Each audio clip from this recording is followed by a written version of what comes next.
Hello, Paragon traders. How you doing? It's Matt. Just thought I'd run you through a trade I did last week. It was an options trade, um, and I thought I'd share this one just because this is one of the more complicated ones that I will do. But I love earnings season for this very reason. These plays, it took me a couple years to actually get them so that I could manage them and adjust them well enough to consider them part of my trading plan. But as you can see, this is what happened on their earnings announcement. If you go back in time, you'll see that this last one, they took a beating, and the one before that, they took a beating. And they've been in this channel. I'll kind of draw the channel here. So, they're kind of in the mid-range of it here. Same thing here. So, I really didn't know as far as this was concerned. Right, here they've been having this down trend, and I didn't like that. I figured that might be indicative of somebody doing something. Here, that must have been just a big surprise, even though this huge bearish candle happened just a few days before. Anyway, I was betting that, given given the run up in the market, the NASDAQ just doesn't seem to want to flinch. I went call ratio backspread with this. But the cool thing about a ratio backspread is that if you do it right, even though you guess the wrong way, it can, so let's say I did 3, let's see.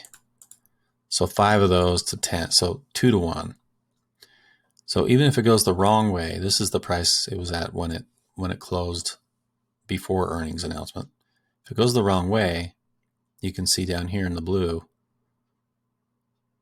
even if it just goes $15, which it was anticipated to go 33.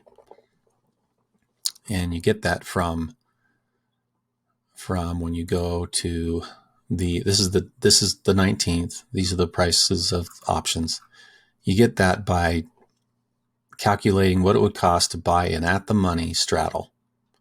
So you can see closed about 501. So let's call it 500. Take the midpoint of these two, the bid and ask of the call, bid and ask of the put, add them together, and that's a good proxy for figuring out how much of a dollar move the market is expecting after the earnings announcement. Anyway, so this is the one. This is what I put on, but I only did 4 to 10, and I was okay with a $730 loss because I've gotten to the point where I can make adjustments and hedge and things like that, where I could make that up. Anyway, as the day went on, I noticed that sometimes you'll see the volume was pretty, relatively low here during the day. It went up and went down, came up, and then the volume just kind of stagnated as it drifted up, and then it drifted back down. And then you see here a couple larger volume columns. And the last one was bearish. So I didn't want to get stuck on the bearish side. So right before the close, I bought 4 puts out of the money puts, just in case.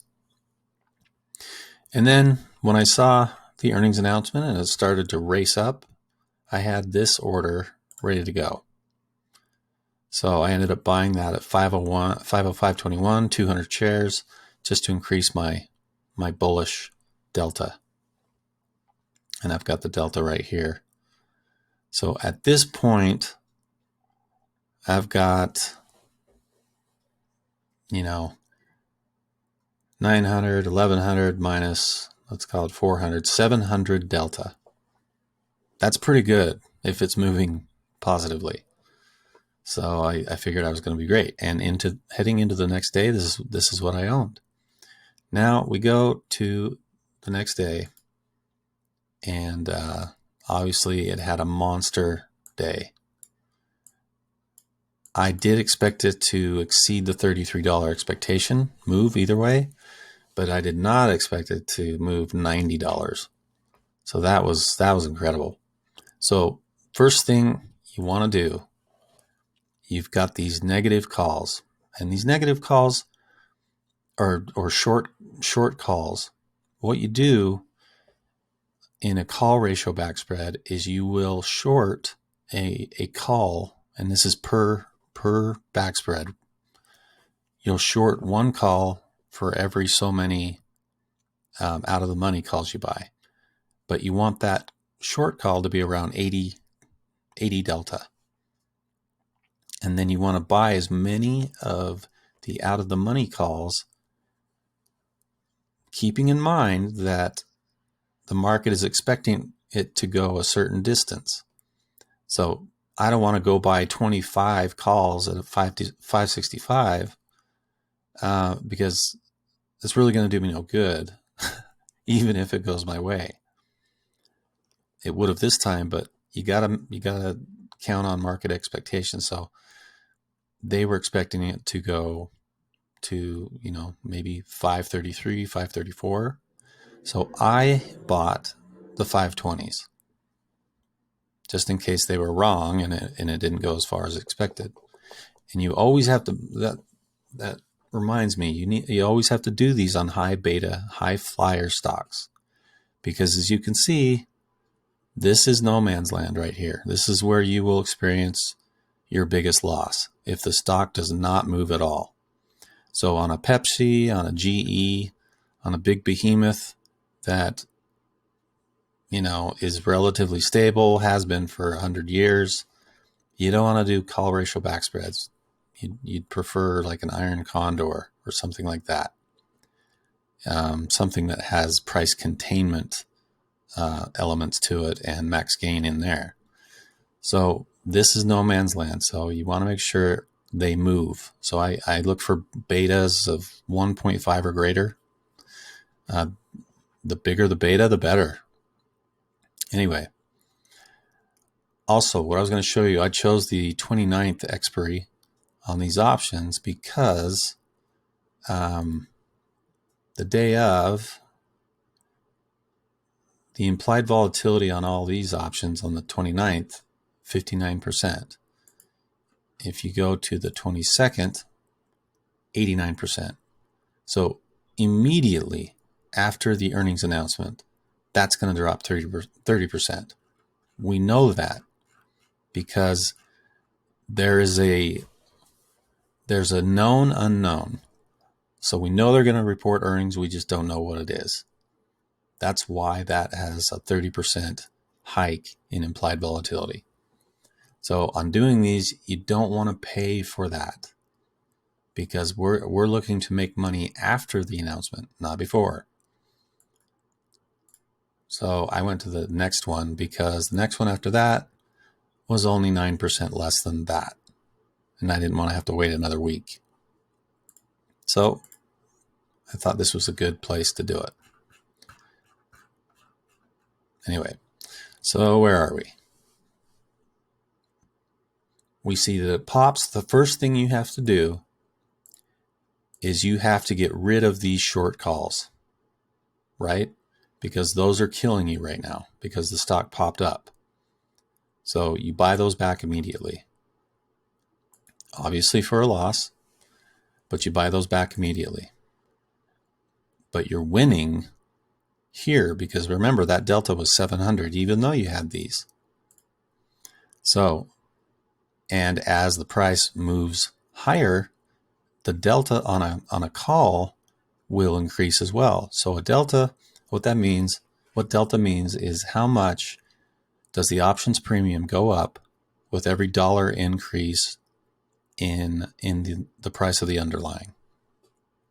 So the delta on these was going up, but the delta on these was 1 by the time I was able to buy them back. So that's your loss, and you just count on that. Now, since it went so high, let's see, what are these? Yeah, I didn't get those yet. Okay, so now what I have is, let's go to risk profile. So I get rid of those, and I get rid of the 200 shares. Now, I made, on the 200 shares, I made that much money just holding them into the morning and selling them. Again, I only use shares to hedge and to add when it really pops. Either way, so if it had it cratered, I would have sold 200 shares. But let me walk you through how we got to where I am now. So bought back the calls, sold the shares. Now I have 10 lonely calls. I don't like doing trailing backstops or trailing stops, as you know. What I like to do is verticalize into a vertical spread. So what I did, I looked at the chart and I thought, there's no way this is going to stay up here. I mean, when was the last this thing traded up here? Were the earnings really that good to establish a new boundary, a new level, a new channel? I don't think so. If you remember, this also was on a day where, let's see what the NASDAQ did. So where is it here? Compare. This is an index.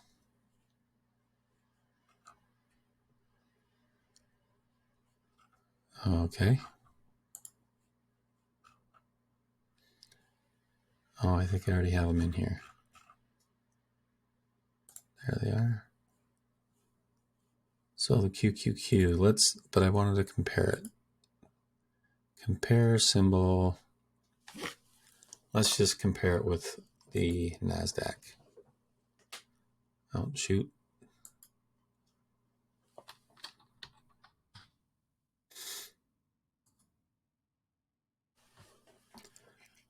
So you can see in this time frame, they are, oh, wait, hold on a second. I don't see Netflix. And we've got pop-ups.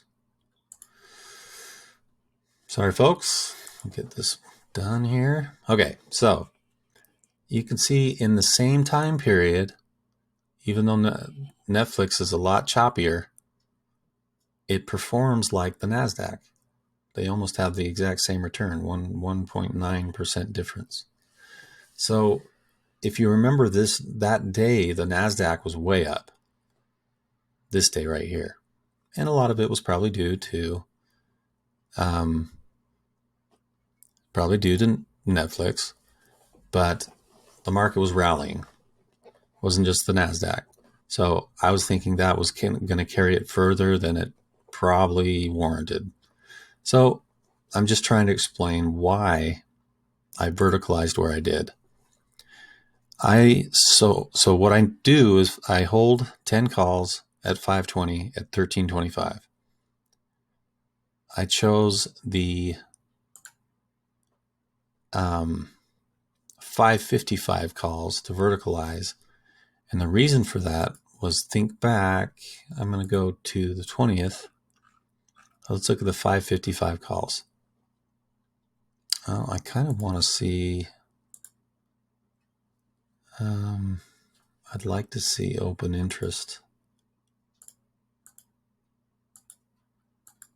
If I may.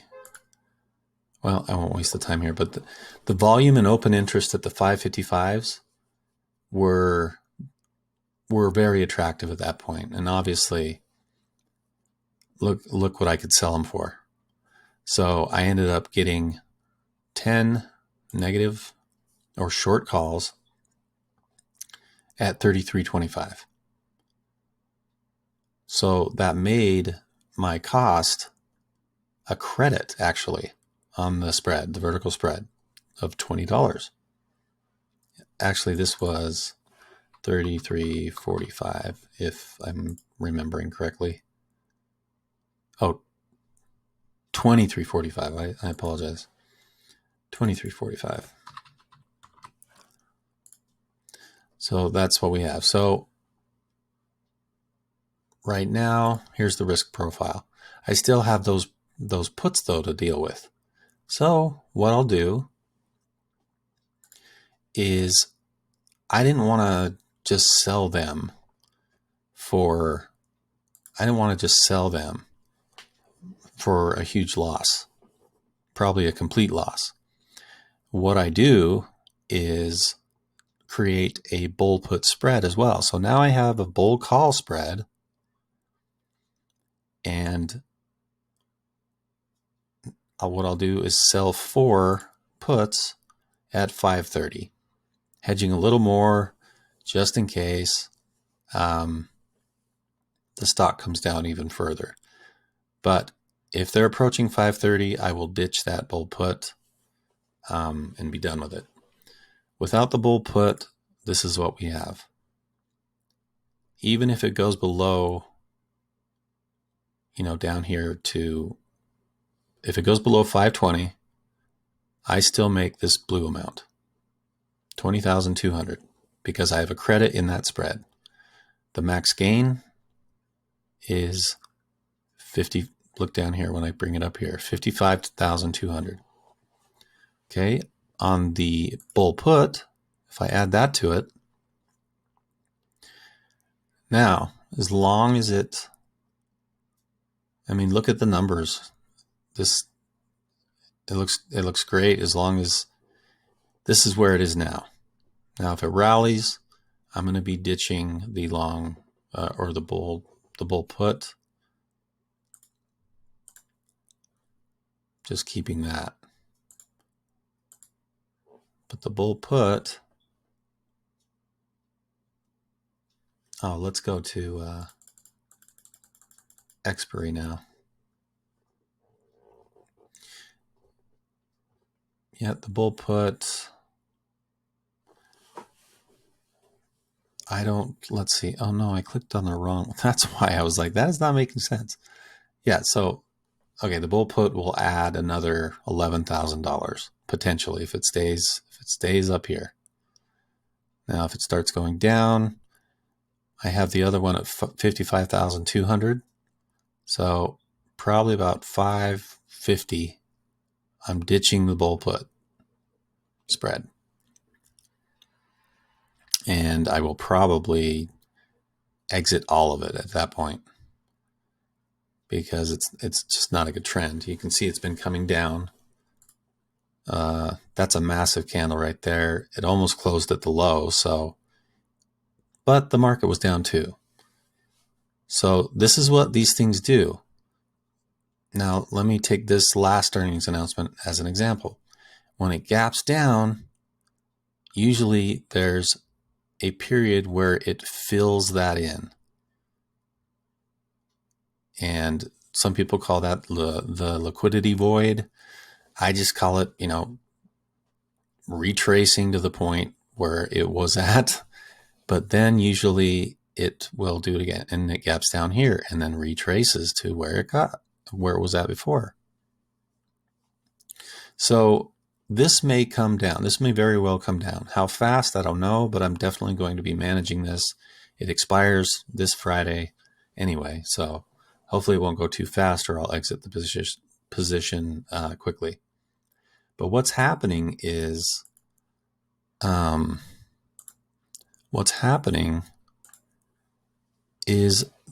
theta. One reason I like verticalizing is the theta on these negative options that I own is working for me.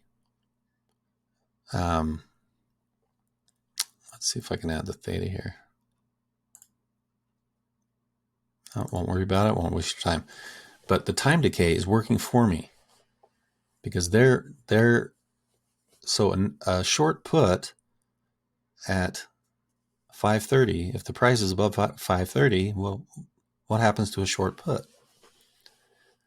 The spread here on this is I'm at 30. I sold these for 37 each, and I bought the ones way down here. So I've got a $50 spread for, let's call it 10, $27 credit, which is again a great situation to be in. If this were just the bull put, you can see that I've got, now let's see here. That price isn't right. Let's go to the photo. No, yeah, okay. I was going to say there's no way that put was that expensive the day after. So 255, that's why. So I'm going to put 255 in there. That's why this can go negative. Anyway, so that's why I said if it starts going below this price, the 530 mark, or starts approaching it, I will be out of in all of this entirely, because this is the value line. Now the pink line is what's happening every day we move forward. Well, let's do this. See the pink line move? So we're now at the 24th today, 25th tomorrow. As we approach expiry, you'll see that the pink line morphs into the blue line. See that? They expire the 29th, and then they're one. So, yeah, when this starts to move down, if it passes the point where they intersect on any given day, I'll be out. Because that means potentially I'm going to be making a lot less money than if I just get out the day they cross. Anyway, that's how I did this one. That's how I got to what I own now. And yeah, let me know if you have any questions on these. I love these plays. I'll do several more, I'm sure, during this earnings season on the high-flying ones, high-flying stocks. On the other ones, I'll do some iron condors and gain some alpha there. But thank you for watching, and we'll talk to you later.